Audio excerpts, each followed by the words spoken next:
Salut à toutes et à tous, on se retrouve dans un nouvel épisode de notre podcast Avec Modération, créé dans le cadre de la campagne d'éducation permanente du Xara.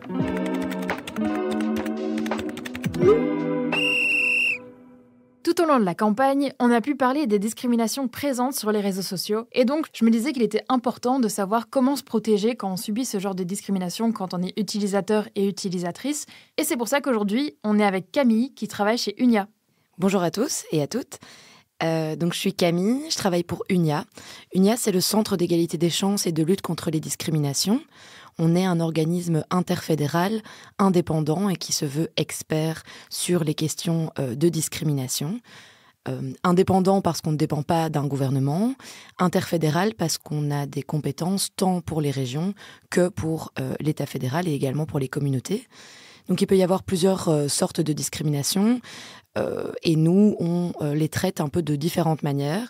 Donc, soit dans des campagnes de sensibilisation, par exemple, via le biais de recommandations qu'on fait pour différents gouvernements, ou comme là où je travaille dans mon service, c'est ce qu'on appelle le service protection. On reçoit les plaintes directement des citoyens qui se disent victimes de discrimination dans divers domaines. Et donc nous, en tant qu'utilisateurs, quand on ressent que les plateformes ne nous protègent pas envers les discriminations, donc moi ce que j'ai mis en avant dans la campagne, c'est les discriminations sexistes, racistes et homophobes, qu'est-ce qu'on peut faire pour nous protéger, pour se protéger ? Oui, effectivement, c'est une question hyper intéressante, évidemment, parce que faire quand on reçoit de la haine sur les réseaux, comme tu le disais, un peu de n'importe quel type que ce soit. Juste pour rappeler, je voudrais juste rappeler que Unia, on est compétent pour environ 20 critères de discrimination. Mais ça ne comprend pas le critère du genre, par exemple, puisqu'il y a un institut pour l'égalité des femmes et des hommes qui s'occupe spécifiquement de ces discriminations-là. Mais pour tout ce qui est le reste, par exemple, la haine à caractère homophobe, racial, etc., on reçoit une compétence. Et effectivement, qu'est-ce qu'on fait quand on reçoit ce contenu, donc on doit déjà le process, et en plus de ça, parfois on se sent un petit peu délaissé par ces plateformes. Et c'est vrai que nous, c'est quelque chose sur lequel on fait assez attention, mais c'est compliqué parce que on essaye de rentrer en contact avec les différentes plateformes au sein d'Unia, comme par exemple Facebook ou TikTok récemment ou X. On est en contact en tant que ce qu'on appelle Trusted Flagger. Donc, on essaye d'en savoir plus sur tout ce qui est le signalement en fait, des propos problématiques, du discours haineux sur ces plateformes-là. Donc, qu'est-ce qu'on peut faire ? On peut d'abord, quand on est un citoyen, un utilisateur sur un réseau social qui est confronté à de la haine, qu'il en soit la victime principale ou que ce soit un discours haineux à caractère plutôt général, il peut le signaler sur les plateformes. Il y a toutes des guidelines de la part de chaque réseau social qui sont assez bien expliqués quand même généralement dans les petites astérix des paramètres. Ils peuvent faire ça, ils peuvent aussi le signaler auprès d'Unia. Et nous, après, on fait une analyse plutôt juridique pour voir si ce discours de haine est potentiellement punissable ou non. Est-ce que quand vous contactez les plateformes, quand vous voyez qu'il y a eu un problème, est-ce que les plateformes sont réceptives ou des fois elles disent non, en fait ça reste comme ça En fait, justement, nous, on essaye de voir ça comme un travail plutôt structurel. Donc, c'est vrai que souvent, on va être en contact avec les plateformes en amont de quelque chose qui peut se passer. Donc, on va essayer d'organiser des rencontres plus ou moins régulières. Alors, voilà, on est toujours dans une méthodologie qui change parce que le monde digital change énormément avec l'intelligence artificielle, avec même les réseaux qui changent de nom, etc., qui sont rachetés les uns les autres. Donc, compliqué aussi parfois d'aller trouver vraiment son bon point de contact. Donc nous, on va plutôt d'abord avoir un travail en amont, un travail plutôt préventif. C'est assez rare que quand il y ait eu quelque chose, un discours X ou Y sur les réseaux, que quelqu'un nous contacte et que nous, on reprenne contact après avec Facebook, par exemple. Donc on sera plutôt un intervenant préventif en essayant de voir un petit peu comment se passent les guidelines de chaque plateforme. Maintenant, tout un travail aussi qui va être fait, c'est plutôt sur un niveau européen. On est donc Unia, c'est aussi ce qu'on appelle un equality body. Donc on fait, on est censé être organisme de référence en matière de droits humains. Et donc, on travaille beaucoup avec maintenant cette nouvelle donnée qui s'appelle le DSA, c'est Digital Service Act. Donc, j'ai une de mes collègues qui travaille beaucoup avec les institutions européennes à ce niveau-là. Mais on n'est pas tout le temps en contact avec quelqu'un quand le discours arrive. Là où nous, on est plus sur l'individuel, donc quand il y a un dossier individuel qui arrive, on va plutôt être en contact avec la victime qu'avec le réseau. Je ne sais pas si c'est clair. Oui. Et est-ce que dernièrement, avec ces dernières années, vous avez vu un changement au niveau du nombre de plaintes, on appelle ça comme ça, signalement. Le nombre de signalements, est-ce qu'il y a une augmentation? Est-ce que les types de plaintes, maintenant, il y a un type, voilà. Est-ce qu'il y a un type de plainte, il y a une haine en particulier qui est vraiment mis en avant? Genre, j'ai pas envie de dire que c'est la mode de la haine, mais est-ce qu'il y a vraiment un truc qui est mis en avant sur les réseaux? Donc nous, on reçoit 2 types de signalements. Donc si on imagine un trajet de signalement, on reçoit les personnes qui sont elles-mêmes victimes d'un certain discours. Donc par exemple, sur un forum, sur un groupe. Donc c'est des personnes qui sont visées elles-mêmes, ou alors d'autres personnes qui signalent pour des discours haineux en général, comme ce que je disais tout à l'heure. Donc ça, déjà, c'est 2 différences. On voit quand même une grosse augmentation. Je regardais un petit peu avant nos rapports annuels qu'on fait chaque année sur le nombre de signalements qui sort, et malheureusement, ça augmente de plus en plus. Je pense parce qu'il y a une propension à utiliser les réseaux sociaux qui ne fait que croître jour après jour. Donc ça, c'est une première chose. De plus en plus de gens, en fait, s'expriment sur les réseaux sociaux. Donc forcément, les discours peuvent malheureusement dévier. Et alors, est-ce qu'il y a un type de haine? Nous, on remarque beaucoup, c'est quelque chose sur lequel on essaie de faire assez attention ces derniers temps, c'est ce fameux discours polarisant. Donc c'est vraiment un discours haineux qui va prendre la forme de nous contre eux. Sur à peu près n'importe quel sujet, le type de discours, le fonctionnement du discours, le cadre dans lequel il est fait reste un peu le même, et on remarque vraiment cette polarisation. Le but est vraiment de tacler, de venir surfer un petit peu sur des choses qu'on dit aujourd'hui problématiques. Voilà, avec des sujets récents d'actualité, c'est généralement comme ça que les personnes récupèrent un certain type de discours. Je ne vois pas forcément une augmentation, par exemple, d'un discours raciste par rapport à un discours sexiste ou à un discours homophobe, par exemple. Malheureusement, tous les critères de discrimination peuvent y aller. Mais ce serait vraiment ça, si je devais le décrire, c'est ce qu'on a pu remarquer, c'est cette polarisation. Et c'est vraiment extrêmement problématique parce que parfois les personnes ont l'impression qu'ils expriment juste un avis. Et en fait, c'est la liberté d'expression.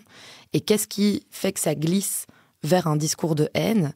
C'est quand on prend vraiment un certain groupe de personnes à partie et qu'on a envie de leur mettre à peu près toute la misère du monde sur eux, les tenant responsables d'à peu près tout et n'importe quoi de ce qui ne va pas dans notre société.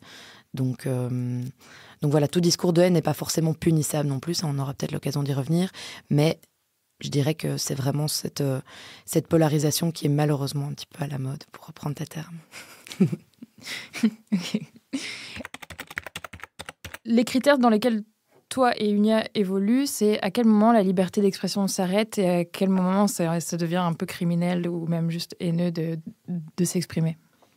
Oui, donc ça va être un peu tout notre travail juridique, tout simplement parce que c'est une de nos missions, c'est de faire cette analyse, de vérifier. Donc on est en balance avec 2 types de libertés fondamentales, la liberté d'expression et juste la liberté d'être qui on est. Et donc cette mise en balance, il faut la prendre de manière relative, puisqu'on a le droit de s'exprimer. La Cour européenne des droits de l'homme dit qu'on peut tenir des propos qui sont choquants, heurtants et ou blessants envers une personne, une communauté, un groupe de personnes. Et ce qui devient un discours punissable, c'est un discours qui incite à la haine, à la discrimination et ou à la violence. Et voilà, la jurisprudence belge est assez claire sur le sujet. Le fait de parler d'incitation, ça nécessite de retrouver certains éléments clés du contexte, par exemple, donc de quoi on parle, je veux dire de quel type de problématique on parle, le profil de l'auteur, et employer effectivement des termes qui encouragent d'autres personnes à discriminer. Donc c'est pas juste « Oh bah tiens, moi j'aime pas un tel ou un tel », ce qui pourrait être convenu comme une opinion, mais c'est plutôt « J'encourage toute personne à… Voilà, donc c'est vraiment se soulever. C'est ce que dit les lois anti-discrimination, anti-racisme.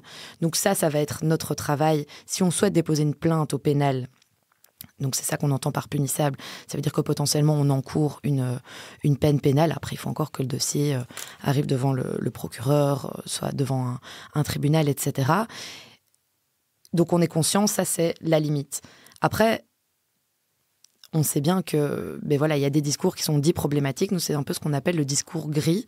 C'est entre la liberté d'expression et ce qui est punissable. Donc c'est un spectre quand même assez large.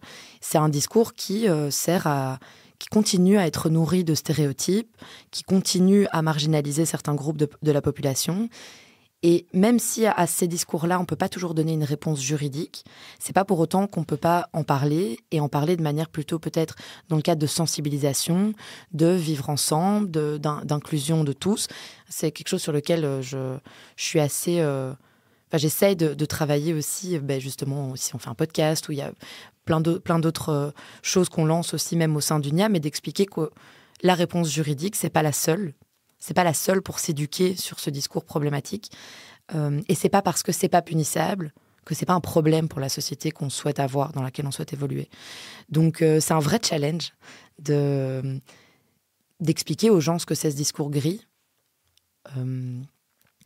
Et donc voilà, c'est ce que je disais, c'est un vrai challenge, c'est un peu d'éducation, enfin un peu beaucoup, de la sensibilisation. Moi je dis souvent, j'essaie de tourner ça en positif en disant est-ce que c'est ça qu'on a envie ? Comme société, oui, on peut s'exprimer, je suis d'accord. Mais est-ce que cette expression-là, est-ce qu'on a l'impression qu'elle va mener vers quelque chose de positif pour nous-mêmes et pour les autres ?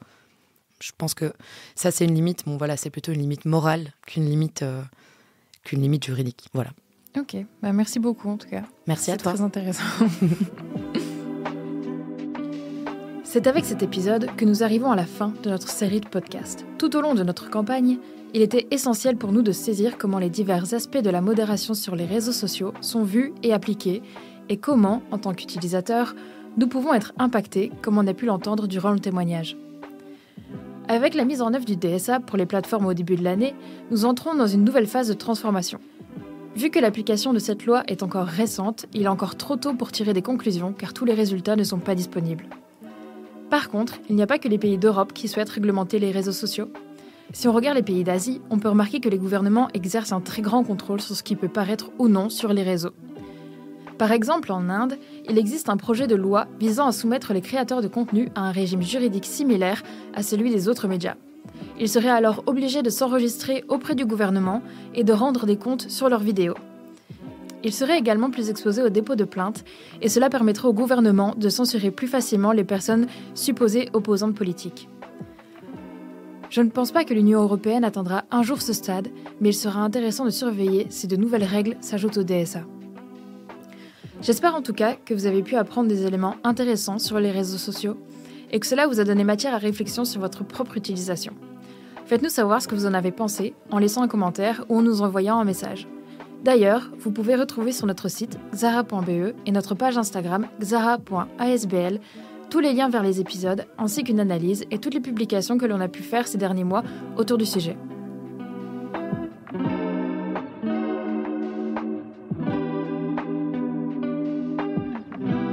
Avec modération, un podcast du Xara avec le soutien de la Fédération Wallonie-Bruxelles.